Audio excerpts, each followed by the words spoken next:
Hi everyone, here we are in the online course template, and I just wanted to walk you through the template to point some of the best practices out for online learning and to describe kind of why we've built this template the way that we have. So when students enter your course, they're going to be pulled into this page, which is the announcements page. And you can see on the left-hand menu that we've organized this course into three sections. The first is the welcome, the second is the course content, and the third is course tools. Now, we have a welcome section that is separate from the rest of the course, so students know what it is they need to do immediately upon entering the course. We always want to have a getting started page that students can use in order to get started with the course. So you can see when we click into the getting started page that we've built here a generic welcome where you would include maybe your course overview. You can see that there's some Latin phrasing here for you to delete and then to replace with your course overview. And then you would have a, before starting module 1 of this course, directions for what students should be doing before they actually start the first module of the course. So here's example, read the course syllabus, read all items in the orientation to online learning at HPU, and then post to the Introduce Yourself discussion forum. You can also see here in the Getting Started page one of the most important pieces of a welcome for students in an online course, and that is orienting them to learning online at HPU. And so we've included a section here that has some really important links for students to be able to access anytime during the running of the course. So you can see we've got the community standards and student code of conduct, accessibility services. We want to have that readily available for students so that they know where to go. We've got the Center for Academic Success. We have the help desk. We have navigating and using Blackboard, which is our LMS. So we want to make sure students have a way to access help if they need to. And then we have the student complaint procedures for the university. And that's a requirement that we have to have that readily available for students somewhere that's easy to find in case they want to file any sort of complaints. And then we've got an Introduce Yourself discussion board. Now, it's really great to have some sort of introduction activity for your students to introduce themselves to one another and to you, and for you to introduce yourself to them in order to build some sort of sense of community. You don't necessarily have to use a discussion board. You could use other tools. You could use something like a Padlet post-it wall or a Google Jamboard where students can write things about themselves and post pictures and things like that. But it's important to form the foundation of that learning community right at the start of the course before students even begin the learning process. And then we've got a link to continue to Module 1. So you can see in this welcome as well, we have the syllabus link. So it's really easy for students to find where the syllabus is. So students can access that anytime throughout the course to understand what the course requirements are and to be able to refer back to anytime they need to. The second main section of the course is the course content. And now I've organized the course content here into modules by week. So we've got week 1, week 2, week 3, week 4. Now, if you have an 8-week course, it might make sense to have all of your weeks outlined here in this left-hand menu. It may also make sense to actually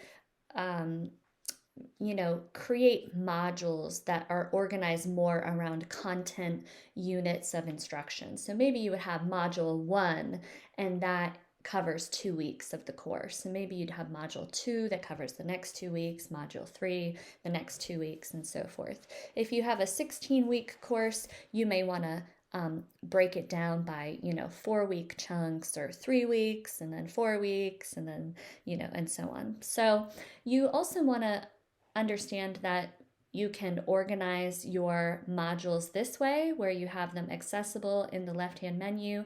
You could also just have your course content button here, and then you can create modules in that course content section where you can see, you know, module 1, module 2, module 3 kind of right on that course content page, where you've built out folders within that course content folder rather than having everything appear on this left-hand menu. It's really up to you how you want to organize it.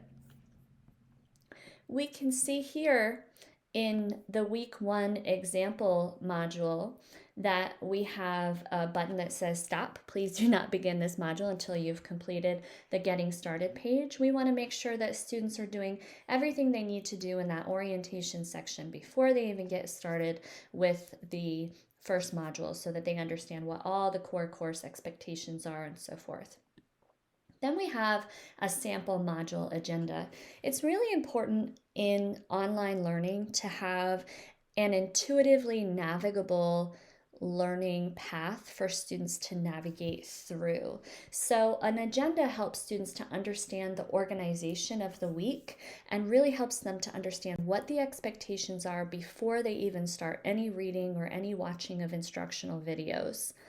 So here we have a welcome where we describe a little bit about what the week's going to cover, as well as we've got our explanation of what is going to take place during the module.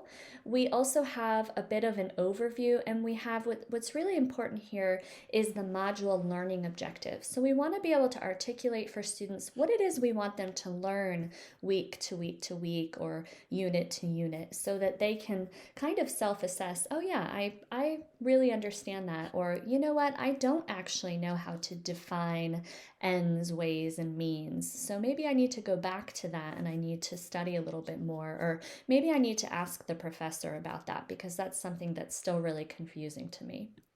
And then we've got our due dates, which explain for students what it is they should be doing each day of that week. Now, it's really important that we try to maintain consistency as much as possible. So from week to week or module to module, if you can keep the format of the agenda relatively similar, that will really help students to be able to navigate the course a little bit more easily. And it really helps students to understand kind of what the process is going to be week to week to week. Now, that's not to say that you can't have different kinds of activities or different kinds of assessments from week to week to week. Perhaps you are going to. You just want to make sure that you're being as consistent as possible where you can, so that students can understand the kind of rhythm of the course as you're going through that 8 weeks or that 16 weeks. So that's really pretty much the basic outline of the course template.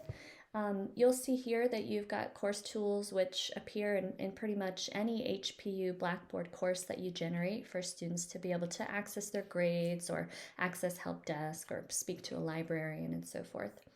Hopefully you find this way to outline your course helpful.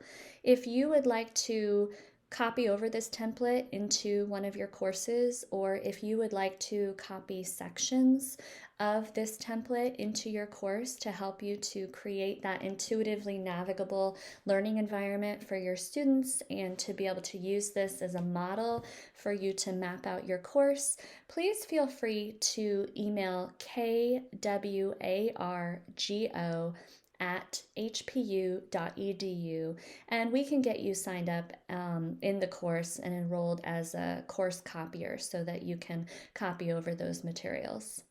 Thanks so much.